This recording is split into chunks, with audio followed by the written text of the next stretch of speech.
very distinguished ladies and gentlemen, I do not know if Bishop Kukah can swim, but I'm sure that the 36th Convocation of the University of Calabar has caught a big fish.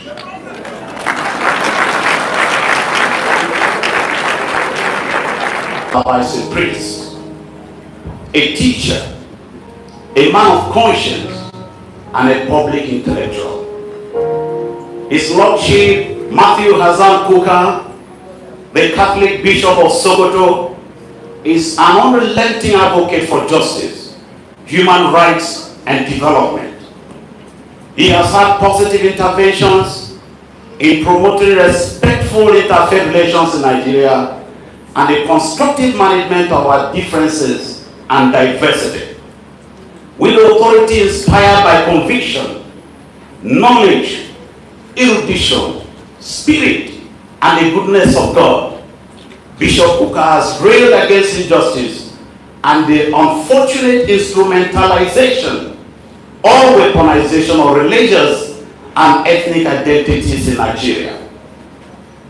Bishop Matthew Hassan Kukah hails from the Bakulu ethnic group in Zango Katab local government area of Kaduna State.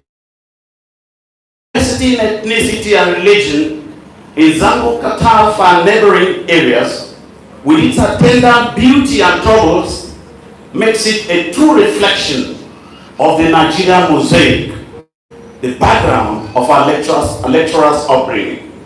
Even his name, Matthew Hassan Kukah, is a reflection of that diversity.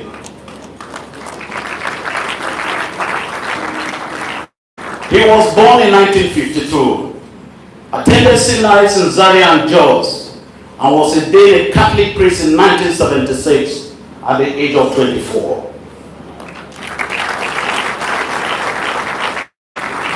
He also studied in the University of Ibadan and obtained a diploma in religious studies. He was also in the University of Bradford, United Kingdom, for a master's degree in peace studies, which he also backed in 1980.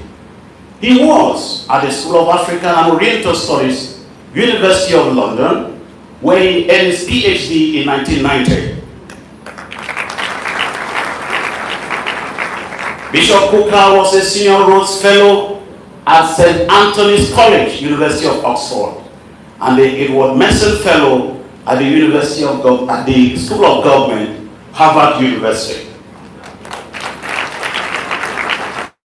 For Bishop Kukah, the priestly vocation is for public service, and service to man is also service to God.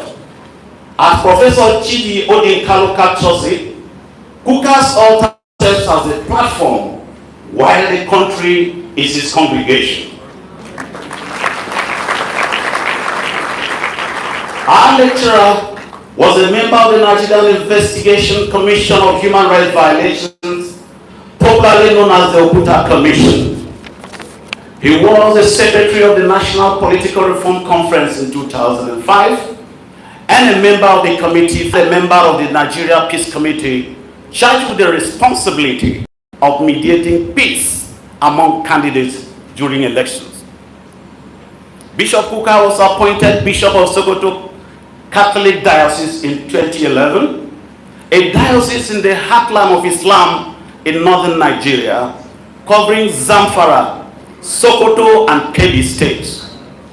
Characteristically, he has fostered amity and enriched a conversation that promotes the common good across all seeming divides within the diocese and beyond, operating with accustomed ease from his office near the seat of the Sokoto Caliphate. In 2020, he was appointed by Pope Francis as a member of the Dicastery on Integral Human Development. In his strident advocacy and championing of good causes, Bishop Kukah demonstrates both phenomenal intelligence, deep knowledge of social processes, and the fact that he's a product of the best institutions of learning in the world. But beyond erudition and all that, is his love for humanity and development.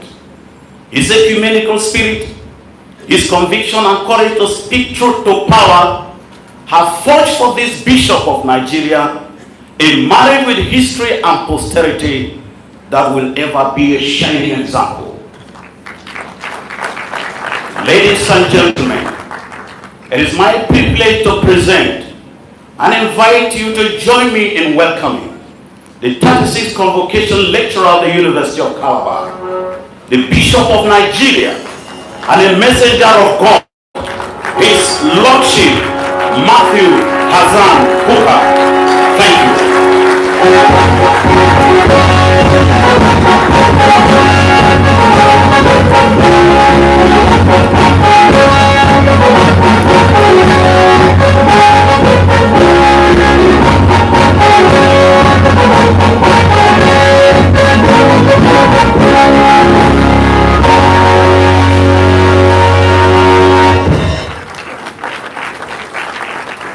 Thank you very much. I made some calculations, and once I noticed that the Vice Chancellor successfully delivered standing, I felt a bit comfortable that you will be able to see me from where I am standing.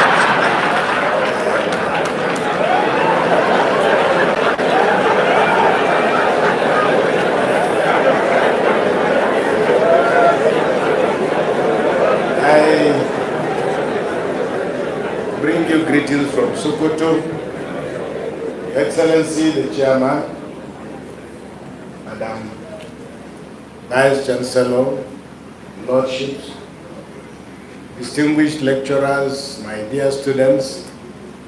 It's an honor and a privilege for me to be here. Now, as you know, it is men who propose to women. And I haven't seen any woman say no to a proposal. But I'm happy that Prof herself made the point, because when she proposed to me and asked me to deliver this lecture, I did one of the most irrational things. I said, yes, yes, Prof, yes. Without checking the time of day, without checking my diary, without checking. So it was when I got back to Sokoto that I realized the problem I was in. One, I had committed myself to delivering a lecture to mark the 25th anniversary of Father Ede's place in LLA. And then, of course, as she rightly said, it was Holy Week, and that I have to be back to Sokoto for Palm Sunday. But I think I'm eternally grateful to God that somehow, everything has made to come together. Because in between was inserted the ordination of two bishops accompanying their brother. I don't want to say that they accompanied me out of love, because Bishop Musa, before he became bishop, actually represented me here in Calabar at the ordination of Bishop Christopher. So when he said he heard I was coming here, he was anxious to follow me. I don't know whether it was to renew his friendship with Christopher or whether. And then, of course, very early in the day, we were offered accommodation at the hotel, and actually the Vice Chancellor literally compelled Bishop Naseri to take a room in the hotel. But I'm not sure whether his enthusiasm in leading us here is not unconnected with making sure that his pension is secure in the university. So I think we have actually accompanied him. He hasn't accompanied us. The chairman said, and he's a professor of soil sciences, and I'm shocked that he will be wondering how diversity and harmony can be together. Okay, this building standing is a mixture of sand and a mixture of other things and water and so on. So you can't say that. You understand that without water without brick, without paint, this building will be standing. But I will come to that in my lecture. I want to say how very, very grateful on a serious note I am. I open with a quotation from a man called Valery Poelet, who said, "A people overwhelmed by mediocrity condemns itself to failure and misery when they know more about football than their own human rights, when they scream louder for a goal than for injustice, and when you know how passionate." You remember after our failed attempt to win the Africa Cup of Nations, how Nigerians vilified ball players, a young man, gallant, enthusiastic, who opted to play for Nigeria rather than England. Poor Iwobi became the whipping dog. And I wonder, Nigerians know how to cope with local government chairmen that are not performing, governors that are not performing, presidents, politicians, senators that are not. But they know how to write to the Vatican to complain about their bishop. But they don't know how to write to local, complain about how ineffective our political system is. However, what I've done is I have a paper, but normally what I do, and I'm happy the university didn't put pressure on me to deliver them the paper. But I have a paper that is written, and I probably will make some additions or subtractions to it depending on maybe subsequent reaction. But maybe during the week you'll get a clean version of the paper. It's already fully written, but just if there is need. Now, I deliberately chose this theme, and actually I surprised myself because every year I probably get no less than 40, 50 invitations across Nigeria and international to come and speak. So people ask me, how do you manage it? But I tell them, and they are surprised, that I manage to take only about a fraction of the invitations that I get. And I discovered when I started putting papers together that I've received definitely no less than 30 invitations to speak at convocation lectures across Nigeria.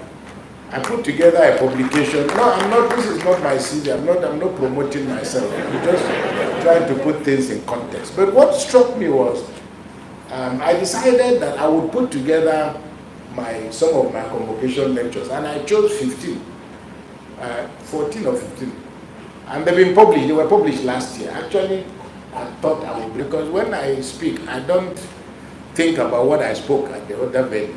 But what I found interesting was that, unknown to me, I had actually been obsessed, literally, with the notion of national cohesion or national unity. So my concerns about how Nigeria needs to be properly organized have been with me for a long period of time. And I've come to the conclusion, of course, it's natural that unless and until we're able to get all of this a proper understanding, what constitutes diversity? Is it an asset? Is it a liability? Deputy Governor, sir, it doesn't matter that your tribe is not listed among those of mine. But even the Boki people that are listed, they don't become Deputy Governor. So, they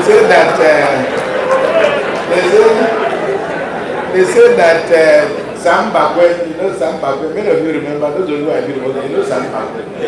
I know Sam Bakwe would probably never have participated in a beauty contest.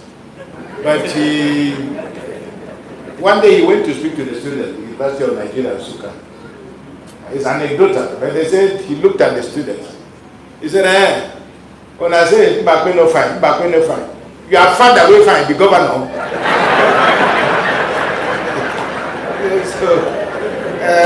But what is very significant and very important is that when I also looked up my own little ethnic group, which is smaller than their own because we don't produce anybody of their quality.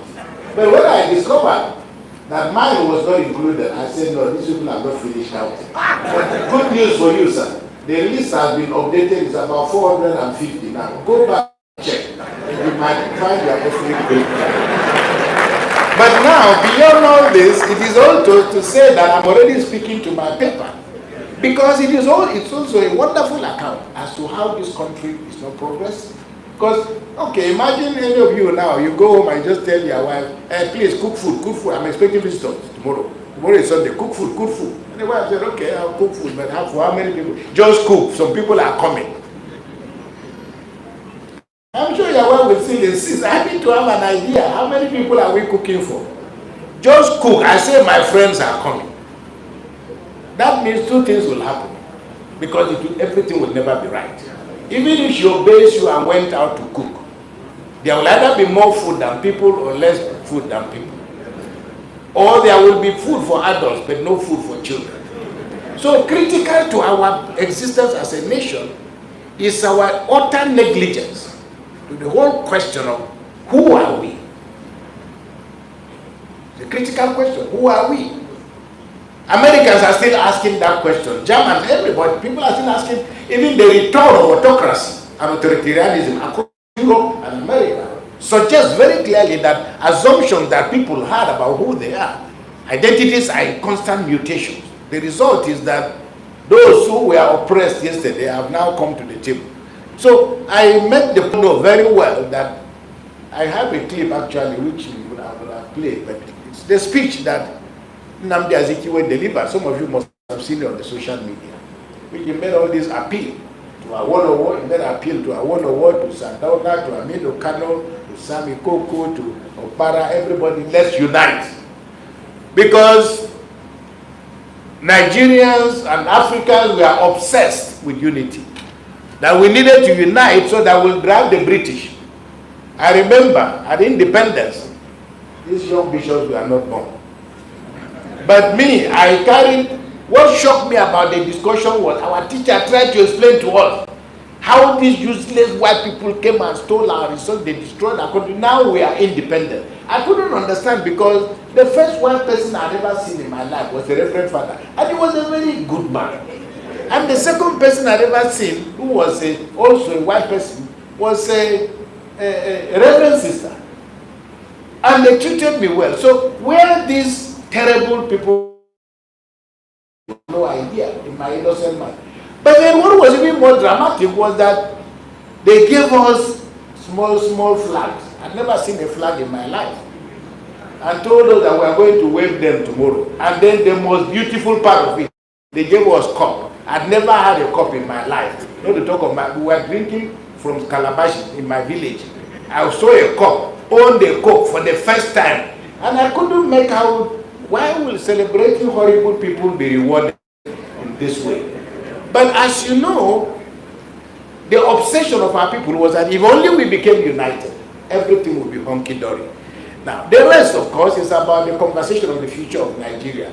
However, we can not continue this conversation without paying attention to some really prophetic voices that more or less had the ability to amplify what the former deputy governor, former vice chancellor was saying. What about those who are not in the room? Because the British colonial administration deliberately sowed the seeds of the volatility of the Nigerian state.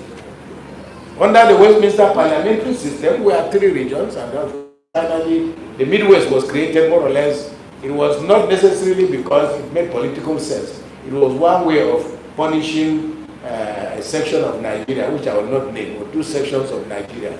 Because in the 1957, in the report of the 1957 Wheeling report, it was very well stated, very clearly, the nature of the agitation and the contestations of the minorities. And the minorities in what is now the South were saying, look, we feel that we will not be able to survive the domination of the Igbos.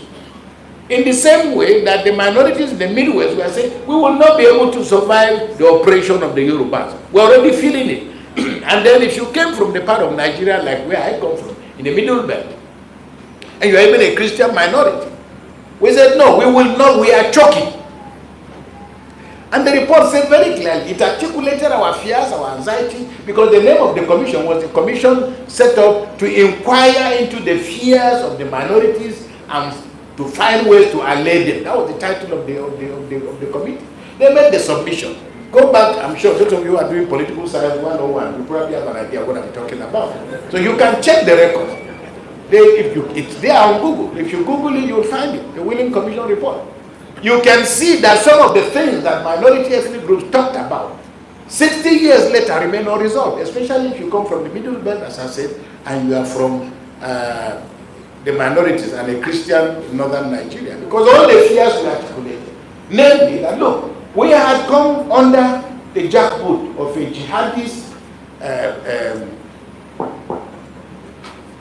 jihadist movement that has subsisted for 100 years, known as the Sokoto Caliphate.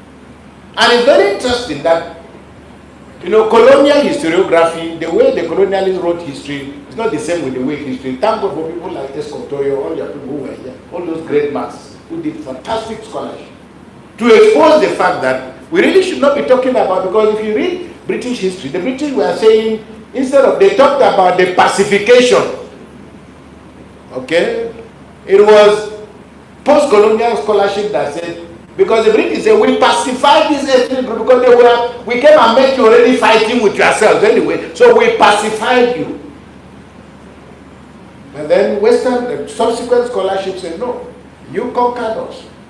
Yours was, and it was only through that change of language that you could now understand the tyrannical systems that the British put in place. But notwithstanding that, what was also very interesting was that there's a narration. Popular literature, popular history suggests that somehow the British conquered, they say, the Sokoto Caliphate in 1903, and they conquered the Caliphate because of the superiority of their weapons. That's what the historians tell us. But then, further digging into the history suggests a completely different conclusion. And unless and until you understand the historical, the cultural, the political, even the ideological configuration of what is today the Middle Belt and part of even the North itself, you will buy into that argument. Because in reality, subsequent history suggests very clearly that the Hausas, Kano, what is now Kano State, Katsina State, Kaduna, parts of Kaduna State, and so on, agitated, and they also were anxious for the British to come. Because they had been enslaved, just like the minorities in the Middle Belt.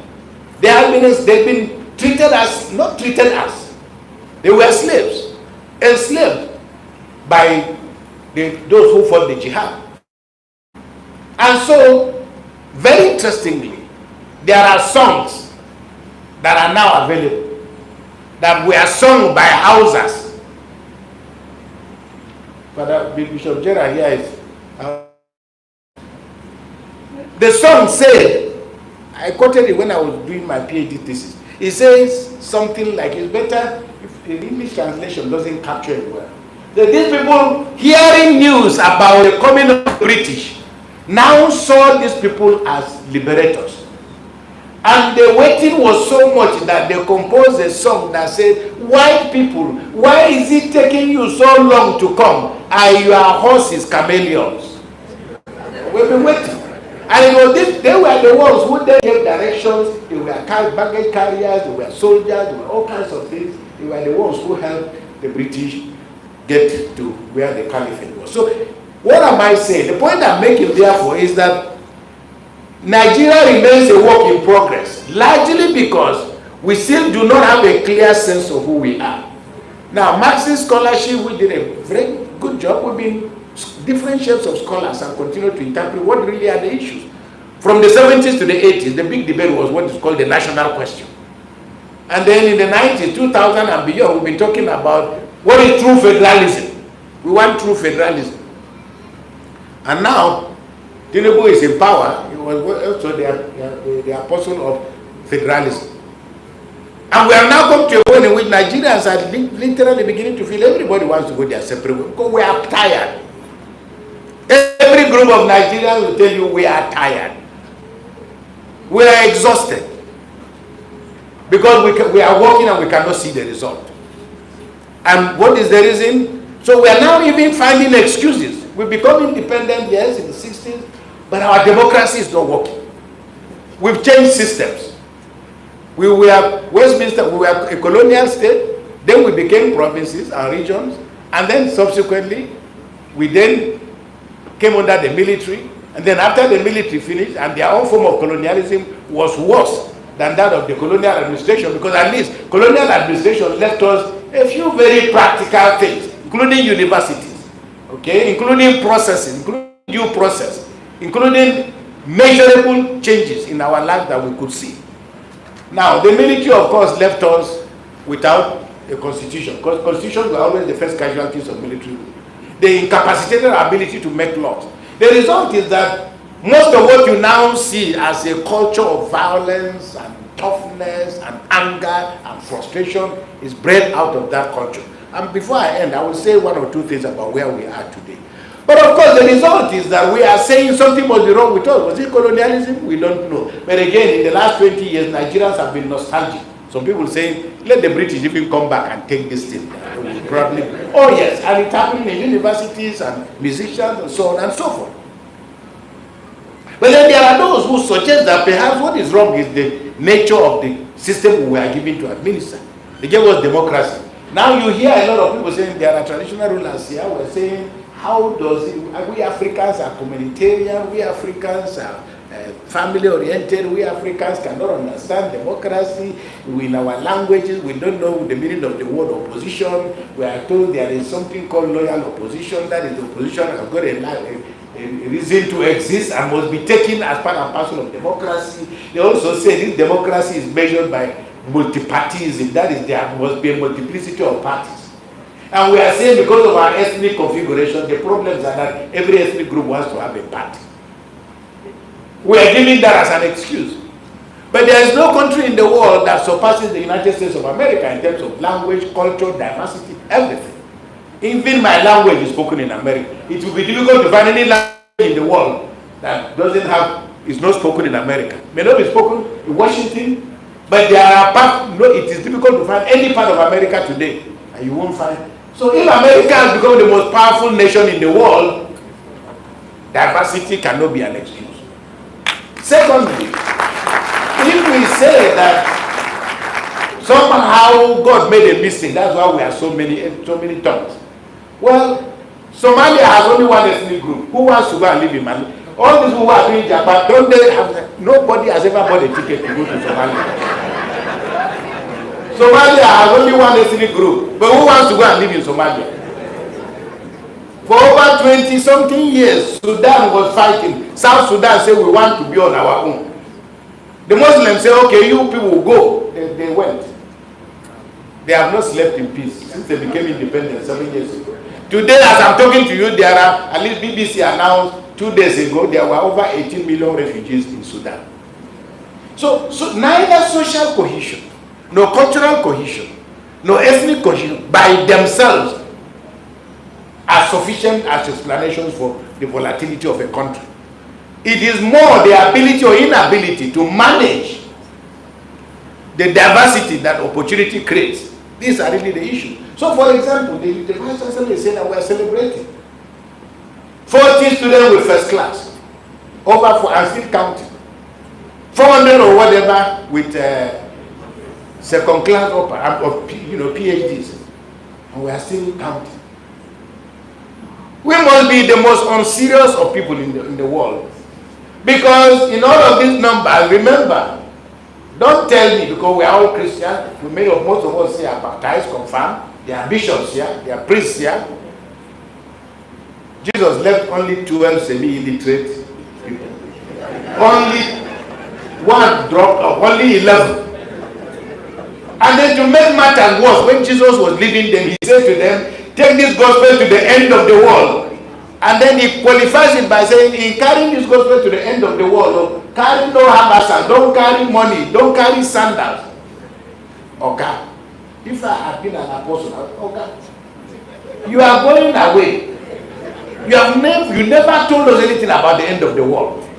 We don't even know where the world is. But you are telling us to take the gospel to the end, then you are telling us not to carry it. What are we supposed to do? You should have started this journey while you were still alive. It's now that you are ascending that you are telling us to. But guess what? Jesus says, calm down, calm down, calm down. I am going to give you the Holy Spirit. Now, all of us sitting here, 95% of us have received the Holy Spirit. And no, let's say we have received the Spirit.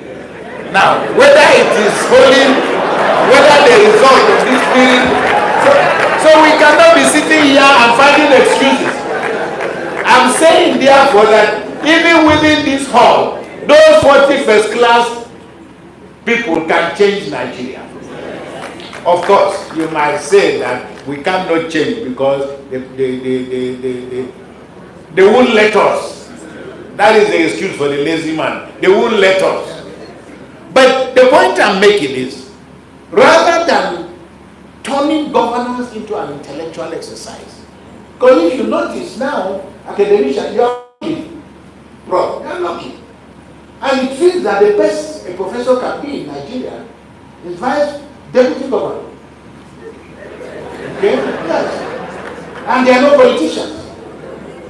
Now, you know, people holding this microphone, they train them. People holding these cameras, they are all trained. People who did this ceiling may not have gone to school, but they are trained. Politics is the only thing that doesn't require certificate. Every other job you want, they ask you, do you have experience? Every job you apply for in Nigeria, they tell you, do you have experience? Do you have exposure? What is your qualification? You want to be vice chancellor? Show us your paper. You want to be a lecturer? Show us your paper. And we'll check whether it's fake or original. But if you want to join politics, you know, I have two friends. I have a friend who was quite a very strong politician. So he contested election, and he had a direct, one of the senior people who was his campaign man. So he called me to report because the result of the elections came and he didn't do well. So he now reported that to me. That look, this your friend, this our friend. He was the one that made my campaign manager. The result didn't show anything. I am bringing because I have a case. So they book appointment with me. They came to see me. What is the problem?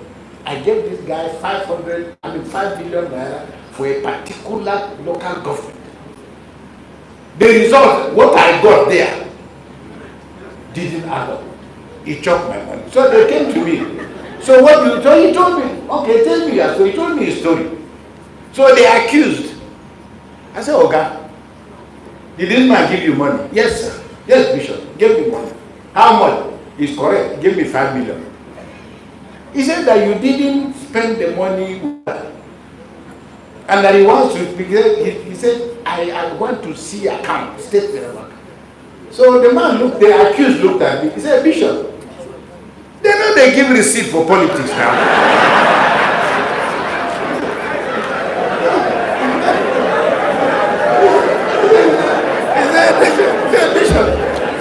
They don't give receipt in politics. So, are you therefore surprised by the quality of politics that we have? So, point I'm making is we are fighting with the tools, and these tools have worked elsewhere. For example, it's an open question, and I've asked political scientists and historians to tell me this. I don't know any other country in the world that was colonized by the British, whether it's Singapore, whether it's India, whether it's South Africa, whether it's Ghana, whether it's Gambia, any other country that was colonized by the British that has created states. If you know, you tell me. I don't know myself. I've tried to scratch my head. I can't find a single country. Because when you go back and look at the kind of people that came, it took me a long time to realize that most of the British colonial officers that came here were actually Oxford graduates. The people who came to Nigeria have studied ethnography, they have studied anthropology, they understood the cultural diversities of Nigeria. All the drawings and the lines that they drew, all of those lines were hardly arbitrary. And we should go back and look at our regions and our provinces. They were not precise, but they formed the foundation for us to stay together. We came, the military came, even the creation of states that we created. Creation of states was not something that was debated and discussed and so on. The states were created as an emergency decision to stop Ojukwu from going to war. Okay, that was the reason why states were created. Then we woke up one day and discovered, okay, we need to create another round of states. They became 19, from 19 to 21, from 21 to 36. The last thing I read last month was that in the National Assembly now, there is a bill, and hopefully we want to now end up having, I think, is it 48 or 49 states. Now, we are assuming that rather than increasing the food on the table, the solution to our problem is to create more tables. All right? And every time, because this simple political science suggests very clearly that it is not so much when you increase the political space. What happens is that, and you can see in the history of state creation in Nigeria, I'm arguing therefore that rather than trying to resolve the problem, they resort to what I call the miniaturization of the Nigerian state and its balkanization. Most of this is arbitrarily. Supreme soldiers just sat down in their council meeting and they decided. Today you can hear people tell you they gave me a state, they gave me a state, they gave me a state. It was worse with local government areas. It just distributed these things to themselves at their meetings. You found that up to today there are communities that are still fighting over why a particular state capital was sited in a place, over why the local government headquarters was sited in a place, because the big boys with military connection or military is that managing diversity is an academic exercise. And it's a great pity, really a great pity that you may have, I'm sorry to say, I don't know the governor, but I mean, these templates are the same everywhere in Nigeria. The average state in Nigeria has about 3, 4, 5 or so universities. And on a good day, you would imagine that if you have a university of this quality here, there are certain mistakes that politicians should not be allowed to make. But that is if they are engaging the intellectual capital that is available to them. So the more states you create, the more units of corruption you just multiply. Because if you remember, every time a state was created, it didn't matter that people were not qualified. They just said, and every time you created a new state, people burst into joy of freedom. Even though they were living together, marrying together, suddenly landlords began to throw people out of their house. Go, they have created new states for you. And then people became permanent secretary who had just been middle-level staff somewhere. And you can, the evidence is there.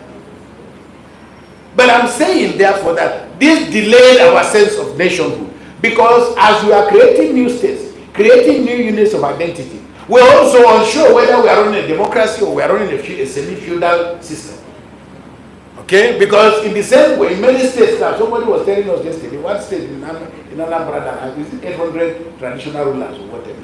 And governors are using the creation of most traditional institutions to quote-unquote declare independence for communities. And every time you create these units, they have to be funded. The result is that funding education now, which is fundamental to a sense of how to develop the capacity to manage resources, manage our gifts, manage our talents, that is now something that is taken as secondary.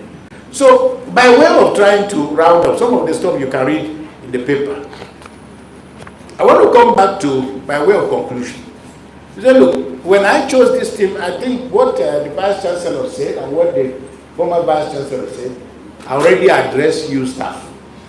And I'm sure from what your Vice Chancellor has said, you are not a perfect university.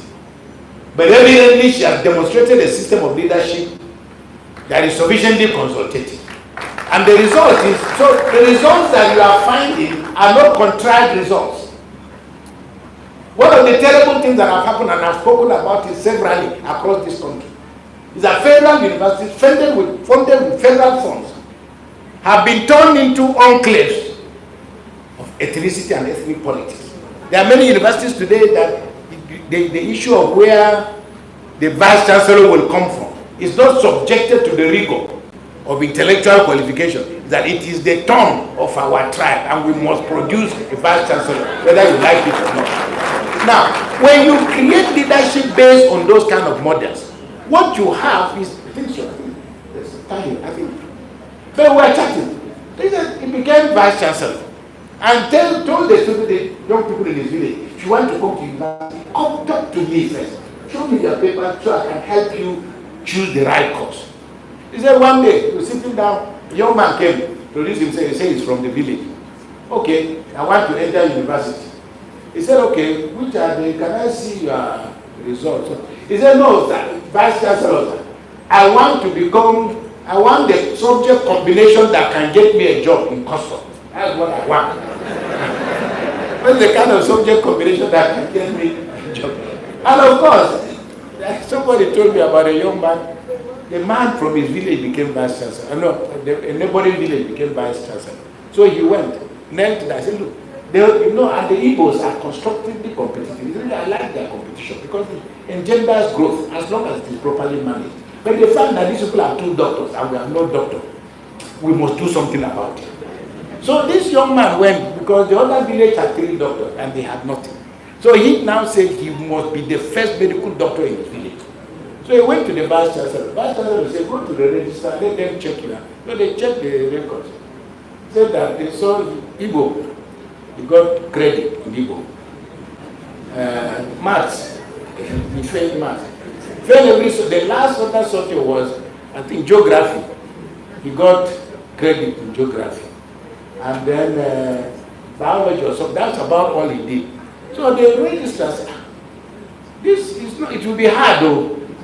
He said, no, I am not leaving this office. I must become a medical doctor. So the registrar, how the patient said, okay, look, this is what we'll do. This you are Igbo, and you have learned, is good, and you got a credit. This geography, I want you to go to the forest and identify trees, flowers that have medicinal uses, and then you use the Igbo for incantation, so you can become a DBA, but medical doctor. He don't have it. He don't have it. But this is the price you pay if you decide that you are going to lower the standards. Now, Vice Chancellor, former Vice Chancellor, let me come back to the point why I chose this team. In the paper, I used the image of an orchestra. All of you know what orchestra is. Now, all the instruments for an orchestra, they are all different instruments, totally different. It is the business of the conductor to bring all of these instruments into harmony. So, leadership, leadership is an activity. It's not just a verb, it's an activity. Now, we confuse leadership with office. The two things are completely different. You can be a leader and not be in office. You can be in office and not be a leader. Okay, because if you are just in office, that is, if you came to office because it's the turn of your tribe, you will be in office. But the intellectual, the moral character and quality that you require to lead is already contaminated. You are holding the poison chalice. Because then what is going to lead you is the concern of your tribe and your community. You can have power. You can have leadership. Now, and you see that people who are leaders, many of them didn't hold office. Never held office. For example, when you think about presidents of Nigeria today, if you line them up today, most people would probably identify Awolowo, identify Aminu Kano, identify those who never became president. So, critical to this, therefore, what I'm saying is that critical to this is, one, the identification of the kind of resources that you have. And then you are building the qualities that other people have. Because if you cannot pick a team based on what you need. I remember this guy who was our coach, Westerhoff. In one of these famous football matches that Nigeria was going to play, it was the match, I don't remember the details, it was the match to determine whether we'll go to the World Cup. And then there was this footballer, I don't remember his name, but two defenders he had to choose from. One of them was a fantastic defender. The second one, he was better than the second one. But Westerhoff decided to field the second person. So they were shouting at him.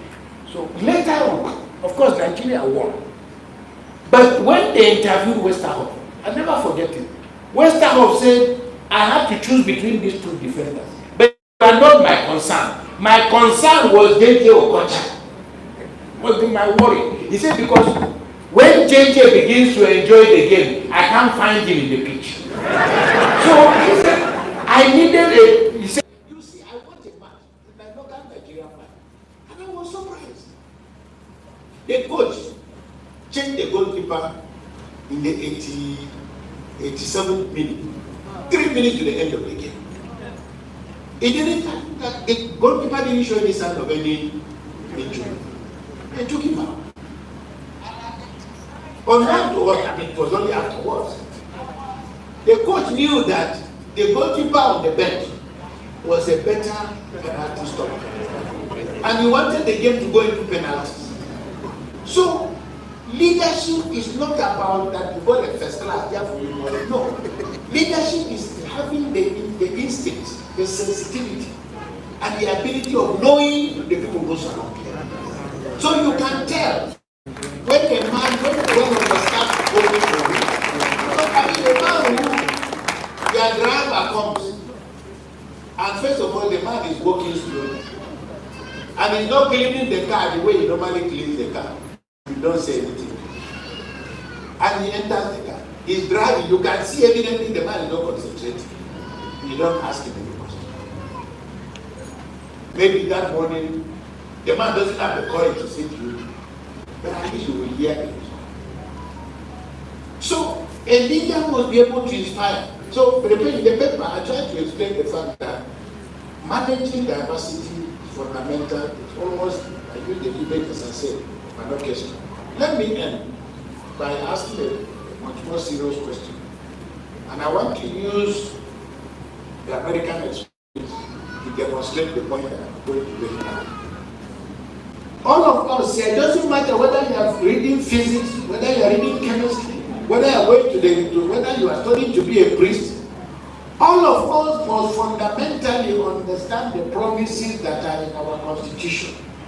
Because if you don't understand what the Constitution says about the quantum of rights that ought to be available to you, you will remain a victim of injustice. For example, the Nigerian Constitution, Chapter 2, Section 15, Section 15. I just read out, I chose just 4, and listen very carefully.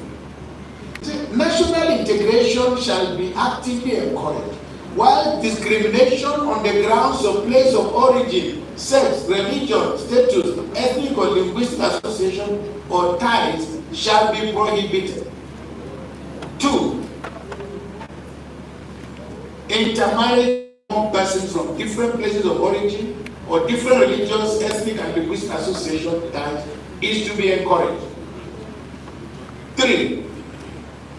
We must promote or encourage the formation of associations that cut across ethnic, linguistic, religious, or other sectional barriers.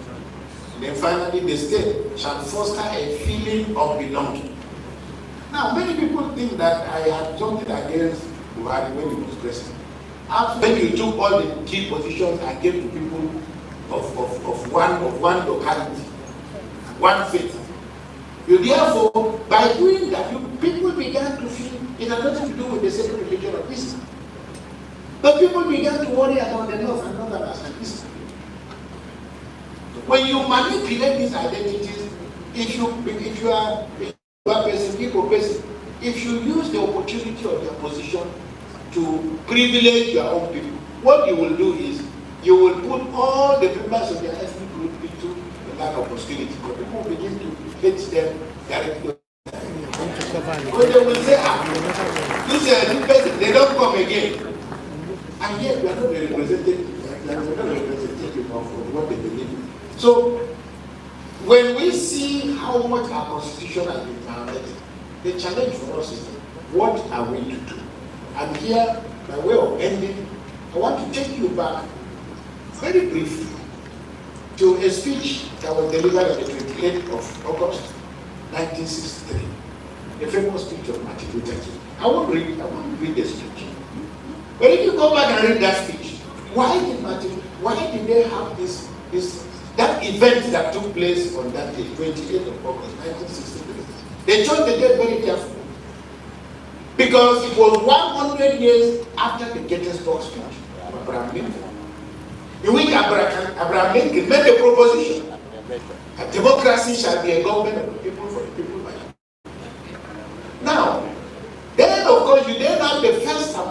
that document, the 1776 document of the Declaration of Independence, American Independence. That document opens with the saying, we are committed to the proposition that all men are created equal. Now, when Martin Luther King took up this conversation, he said, now, the speech, first of all, they chose the location.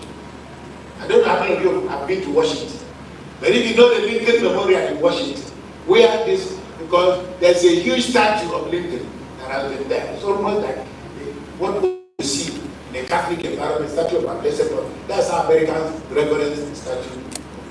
That's where the speech took place. And Martin Luther King decided to invoke the promises that were already in the Constitution. Martin Luther King did not use the Bible to make his case. He didn't use the Bible. Instead, he used the American Constitution and the Proclamation of Independence. And he said, first thing he said, and I quote, 100 years later, the Negro is not free. 100 years later, the life of the Negro still sadly crippled by the manacles of segregation and the germs of discrimination. 100 years later, the Negro lives in a lonely island of poverty in the midst of a vast ocean of prosperity.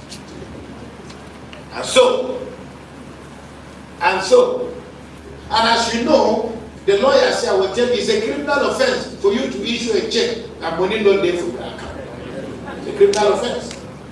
Police not be sorry. Thank you, sir. Now,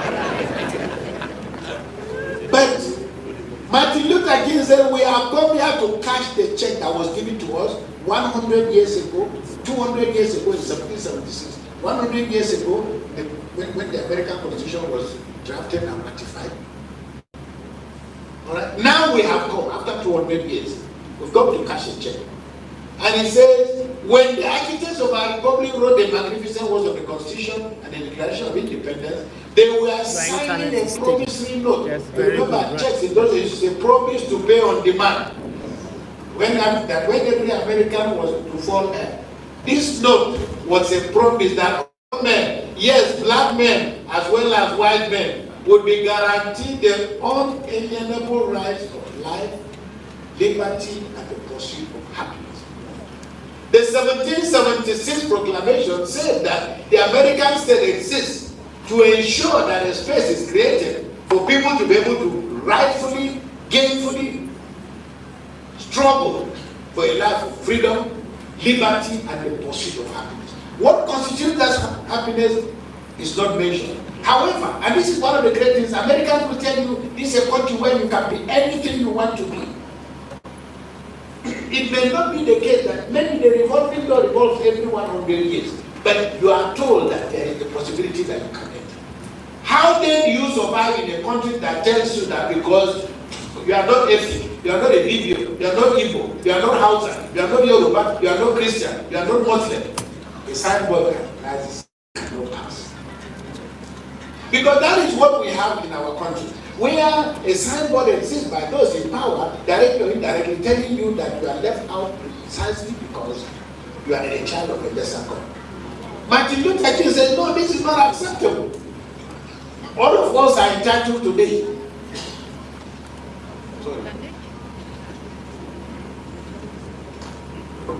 And he said in the speech, and this is the line that I love most.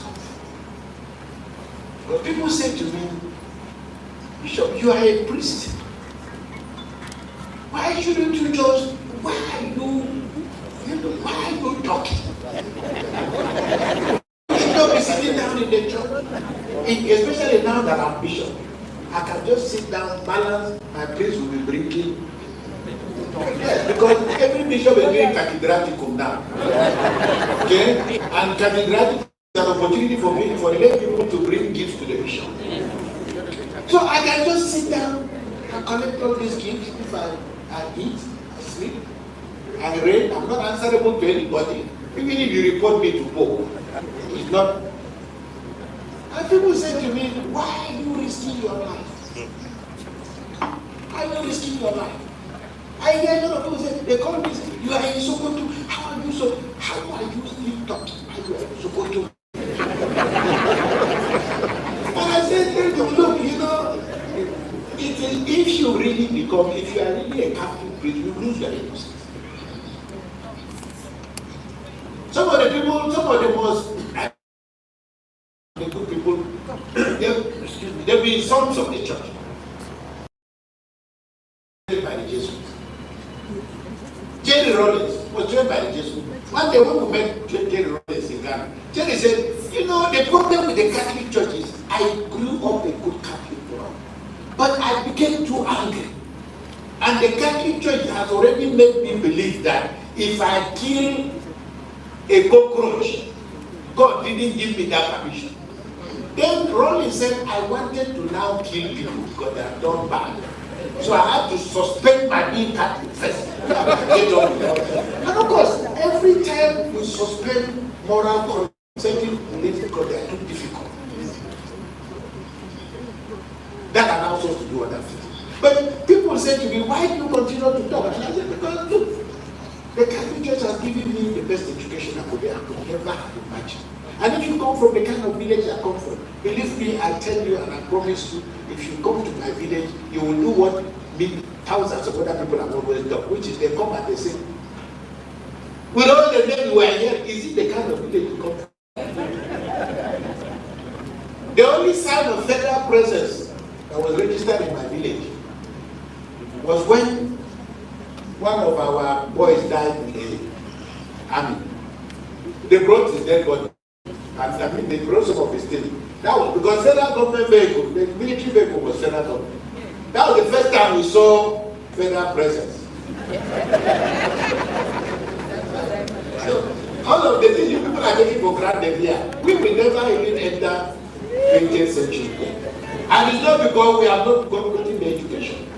But I say to people, by the grace of God, I've been to some of the best schools in the world. It is not here that I can see injustice and I will see peaceful. It's not acceptable. Because I know that there is enough for each and everyone. Now, Martin Luther King said, we refuse to believe that there are insufficient funds. Because he said, when we took this check to the bank, we went to cash this check. Then he said, it is obvious that today America has defaulted on this promissory note insofar as our citizens of color are concerned. Instead of honoring this sacred obligation, that is cashing our check, America has given the Negro people a bad check, a check which has come back marked insufficient funds. We went to the bank, we submitted the check. Now we have been told the holder of this account has no funds in this account. And not because there are no funds, but there are no funds for black people. So majority of our communities today, because you have no minister, because you have no governor, because you cannot produce a local government chairman, because you cannot produce a senator, all the checks of opportunity we take to the bank. They say, now, Martin Luther King said, we refuse to believe there are insufficient funds in this great vault of opportunity. We refuse. And Nigerians must be ready to say, we refuse. It cannot be the case that to write it. So the confrontation for the, I'm not talking that is about violence. No. Because Matthew Hassan said, we refuse to believe it. And so we have come here to cash the check. A check that will give us upon demand these riches of freedom, justice. Then he finally says, there will be neither rest nor tranquility in America until the Negro is granted his citizenship rights. This is 1963. Some of you were not born, majority of you. 1963. This is what Martin Luther King is saying. In the process of getting our rightful place, we must not be guilty of wrongful deeds. We will seek our rights, not by the usage of the weapons of oppression or violence that those who oppress us are using. No. So I make the point because I want to, as I said, conclude. I simply say, many of you are anxious to finish and leave Nigeria, which is okay, not a problem. But as I tell young people, If you want to go, you can go. But this morning I opened the internet and I saw an article, an interview with a young Nigerian called Fatai Adeshina, who has just graduated from the United Kingdom. And the title of his interview, he said, the land, the pasture is greener at home than abroad.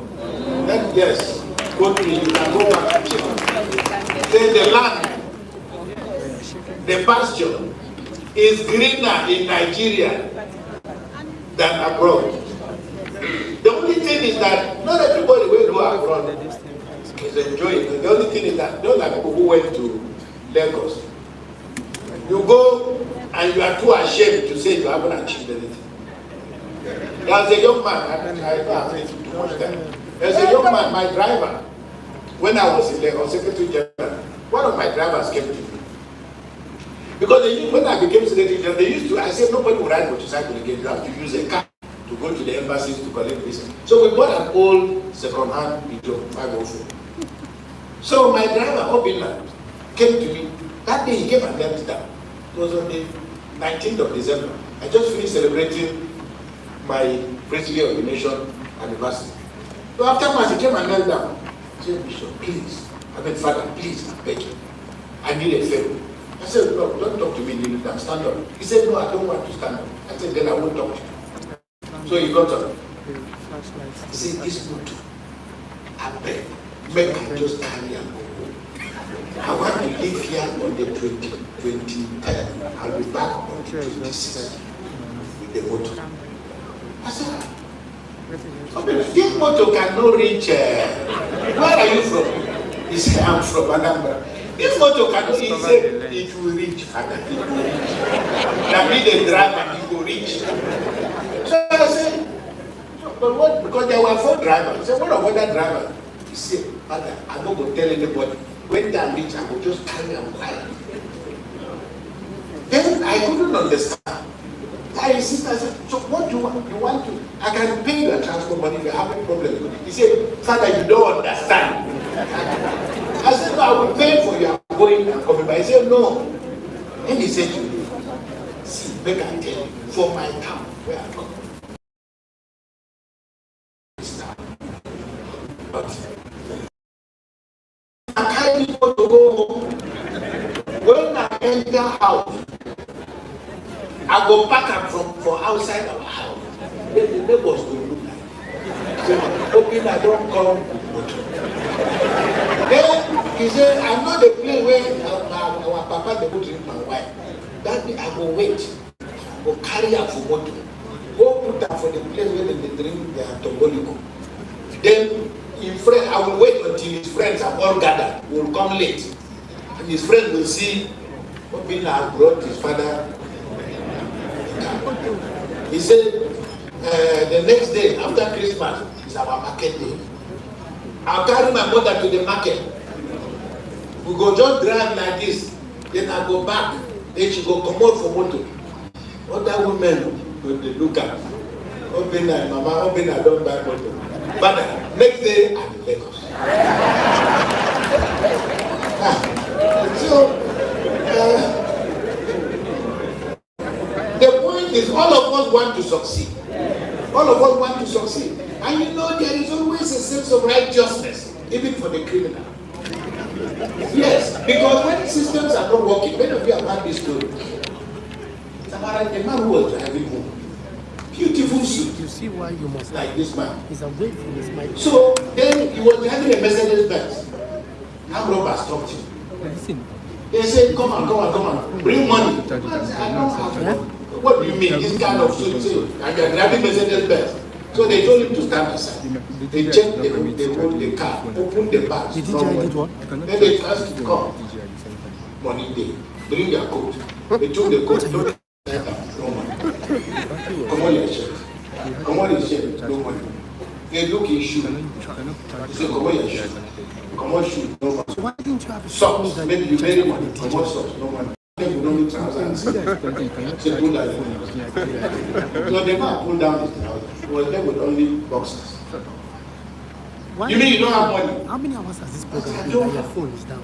So the man used his gun, pulled his pants, discovered that the man tied his money. So the envelope didn't touch the money, or didn't touch the money. From He where? went back, sat on the second place.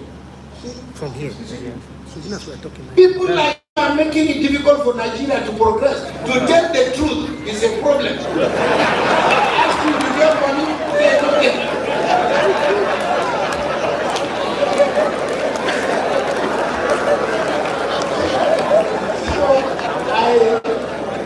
I want to therefore because the criminal in Nigeria now, criminality has become legitimate. Because even when we have a thief, you have driver, why you thief? Say, oh God, this small thing when I thief. See the one where my Oga take. Tell you, see the one where my Oga is not going to the top. Lost the sense of moral. And like the Bible says, if we are neither hot nor cold, we know the. So what is facing us in Nigeria is not an accident. So young people, the future is in your hands. This is our country. We have had our own. We don't have many wonderful jobs out of it. By way of conclusion, I want to say, please remember where you were born. It's not as promising as your destination may be. Know that there is no substitute for hard work. No substitute. And don't forget, God who brought you has plans for you. And those you consider to be successful are those who have cooperated with the grace of God. And in God's journey, there are never shortcuts. So be patient. Don't be envious of other people. Don't be envious of other people. Don't ever want to be somebody's son. Because God did not make a mistake. When we were growing up as little children, you know, mothers are always annoying you as a child. Always sending you, beating you. So we had a cousin. We were asking ourselves, how did they born us? And how did we end up in this kind of thing? Then our cousin told us one story. You know, do you have growing up as children, somebody who knows how to tell our cousin, and he convinced us. He said, you see that this, I grew up near a river. He said, you see all this, all of us, when you are children, your spirit is always inside this ground. You come and sit down here in your spirit and be looking at these women as they are coming to fetch water. The one that you like, you just jump and enter his stomach. That is how they born us. So it was right. Madeleine Albright was a refugee. Obama did not come from any significant opportunity. And near home, Obasanjo is my very good friend. One day we were talking, he was president, and I went to the villa for a meeting. So he had not come out yet. So I just sat down and said, they asked me, he said, bring me a cup of coffee. I was drinking coffee. Obasanjo came out and said, are you just coming here and you come and start drinking coffee? Are you the president? I said, no, I said, sir, I'm not ambitious, I'm not the president. This is my, I said, no, sir, this is not your house, it's our own. And you know, the great thing about Obasanjo is, even up till now, there's nothing I cannot tell you. So he said, I'm president. I said, yes, sir. But you know, me, I've never been to a police station. You came from prison. Me, police never arrest me up till today. Commissioner, I'm not provoking you. But so Obasanjo came from prison to be president. Goodluck Jonathan said he became president. He didn't have shoes. Many of you have shoes here. So please, don't be patient with yourself. And in the university, please make friends. Make friends. Don't succumb to tribal affiliation. Make friends. Even with the most difficult people. Even with the most difficult people. Make friends. There are some of those girls, some of those boys that people don't want to talk to. Be friends. Majority leader of the party. You never can tell. So please, I beg you, be patient. And do not succumb to the tragedies of the moment, because the future can be brighter. You see what America did. Many of you have heard of Floyd, the young man who was killed. You also have heard of Deborah, the young lady who was killed in Sokoto. Now, you see what Americans did. After they killed Floyd, because look, mad people will do mad things. Mad people will do mad things. You can't stop it. But you can make it difficult for them to get away with it. We must have a country in which nobody, I repeat, nobody, can take your life without process. So if we are living in this country and somebody can slaughter another human being, the brother was not only the person who was killed in Sokoto, just last year in the same Sokoto, a Muslim was also killed by another Muslim on grounds of blasphemy. And you have criminals running around terrorizing other people on grounds of a religious belief that they themselves don't understand. And then you still cannot try anybody. Ku Klux Klan was killing black people in America before the country said, no, you cannot. You take a life, you pay for it. How you pay for it is a different matter. But the man who killed Floyd, guess what? How many years he's serving in prison? He's in prison. And you'll be, I think it's 30 years they gave him. You'll be in prison for a long time. He went to prison in his 30s, he will come out in his late 60s. But guess who care whether they shut down the city council? You take a life, you pay for it. You bought a church, you rebuild it. You bought a mosque, you rebuild it. Otherwise, there are no laws against killing a bishop or killing the... No, there's no law against killing the bishop or killing the priest. But there's a law against murder. The subject is not important. It doesn't mean that if you kill a bishop, you will get higher sentence than if you kill a lame man or a blind man. So unless we get to that level of equality, we have diversity, but we are not harmonizing it. And we are not harmonizing diversity, which is why we are not developing, and will not develop until we learn the art of managing diversity. I thank you for your patience, and I ask God to bless you. Thank you very much. Let's keep celebrating our speaker. Let's celebrate God. Let's celebrate the effective and excellent academic behavior.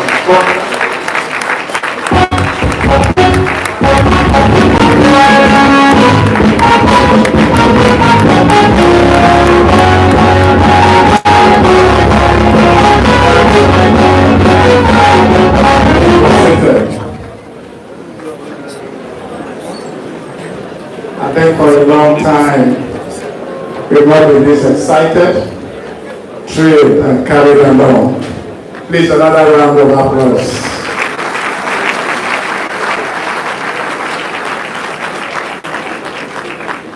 As a community, we want to say thank you to our convocation lecturer.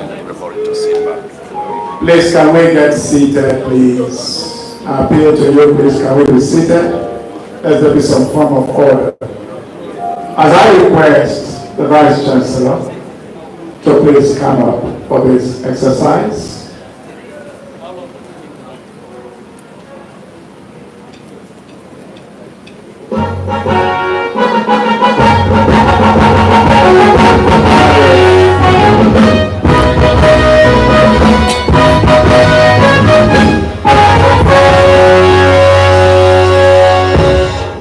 And I also want to respectfully request the 36th Convocation lecturer to please come forth. His Lordship, please.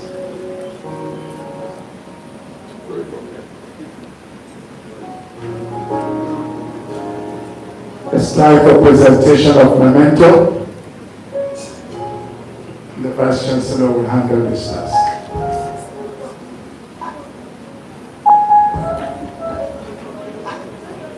Their Lordship, on behalf of the management of the University of Calabar, on behalf of the Saints of the University of Calabar, staff and students, it is my singular pleasure to present to you this memento in remembrance of today. This is for effective presentation of the University of Calabar 36th Convocation lecture. Thank you, my Lord, for coming. Thank you for telling us what we should do as Nigerians. And we hope, with what we have learned here today from you, we'll learn to harmonize diversity for national development. Thank you, my Lord.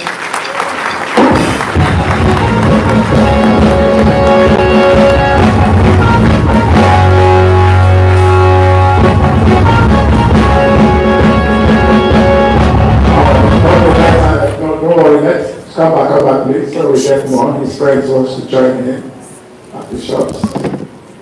Lift.